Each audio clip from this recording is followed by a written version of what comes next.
Kaz Young here from Everyday Property Investing with a property news update. I've just come back from 3 days on the Gold Coast with my good friend Mastermind Joe. We were down there attending a renovation seminar run by the Reno Kings, and it was great fun. Lots of good information there, and it was free. 3 whole days of education for free. Now that's fantastic. I'm a big believer in lifelong learning, and there's lots of free ways to get educated in property. There's books, there's magazines, there's podcasts, there's events, there's networking groups. There's lots and lots of free seminars in this industry. Now, when you go to seminars that are free, often they are leading to other products that the people who are holding the seminar have. And I have no problem with that because I go there understanding that that's the way it goes, because the idea is they're going to give you lots of good information, and hopefully at some point you may want more information from them, and if you resonate with them then you go on and buy a product, and that's great. I have no problem with that at all. I think it's fantastic. But I have a couple of rules in regards to buying products at seminars or elsewhere in regards to property investing education. Number one, make sure it's relevant to you and your strategy. So don't get caught up in the hype of something and forget what your goal is and what your strategy is, and make sure you're checking the products off against your goal and strategy. Does it fit in with you?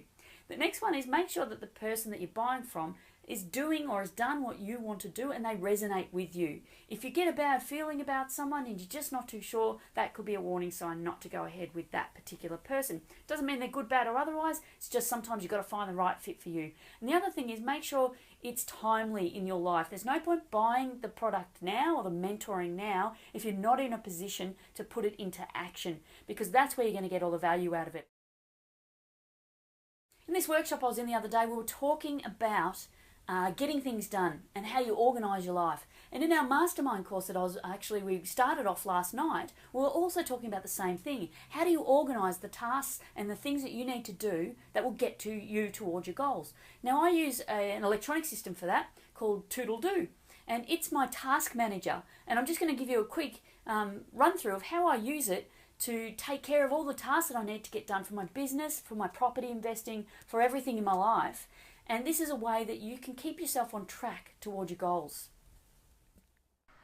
Okay, so here we are in an application called Toodle-Do. Now you can go to toodledo.com and you can register for this, and it's absolutely free. I use this to manage all of my weekly and daily tasks, whether they're business related, fitness related, personal related, or property investing related. So I've gone in to show you here, and I've entered a bunch of tasks for this week that I want to get done.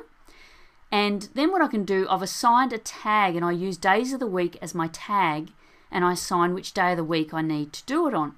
And then I can go and sort the list by tag, and I have a daily task list of what needs to get done. And the other thing I can do is assign priorities within here. So for example, these 2 tasks relate to a subdivision project I'm doing, and I'm going to assign them a top priority because I need to get them done quickly. I'm going to assign these a high priority because I make sure they're my next cab off the rank. And basically what I do is every day I have my task clearly set for me.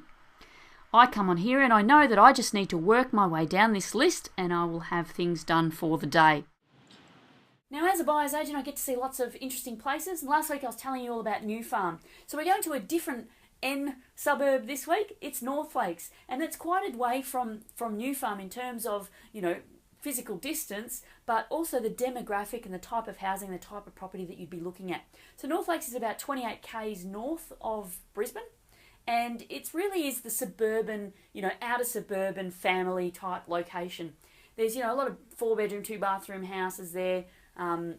It's been a master plan community, so there's lots of facilities been built into this development. There's a big Westfield shopping town nearby. It's the sort of place where you get families living there, with the 4 bedrooms and the 2 kids and a couple of cars and the big car garage and all that sort of stuff. Lots of people commuting to work because it is 28 k's out of Brisbane. And also there isn't a train line in there, although a train line is going through that region within the next few years, forecast to be finished in 2016. So that could be a potential growth driver for that location. Now the median house price out there is about 420k, and you can actually get in there with a 4-bedroom, 2-bathroom house on a smallish block for probably around 350 as a starting point. Now who would buy there? Well, owner-occupiers buy there because they want the new house, the big house with all the facilities and the new bells and whistles.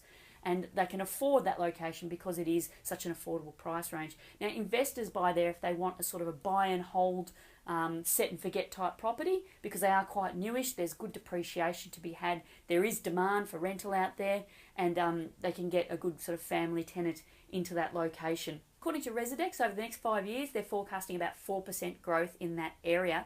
And getting in now before that train line actually is built might be a good thing for an investor. Now, Everyday Property Mastermind, as I mentioned just a minute ago, we started that last night and it was our first session, so it is closed now to new members. We've got a full group and we're powering ahead with that. If you are interested in Mastermind next time around, the next course will be in July, and so I'll open that up a couple of months beforehand just to let people know, so I'll keep you posted when that is. Now, last of all, a quick tip for you.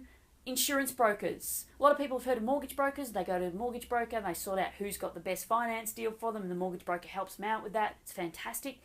Insurance brokers do a very similar thing, but for insurance.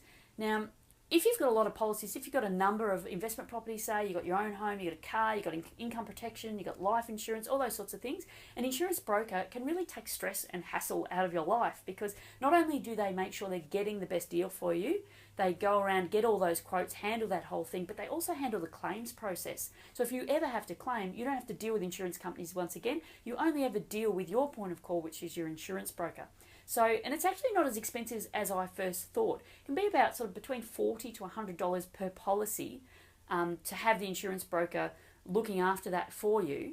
But if you've got a number of policies and they're getting you a good deal, then, that can be quite a good deal for you and a real stress and time saver. Well, I hope you've enjoyed the Everyday Property news for this week. We'll catch you next week with some more news. See you then. Bye.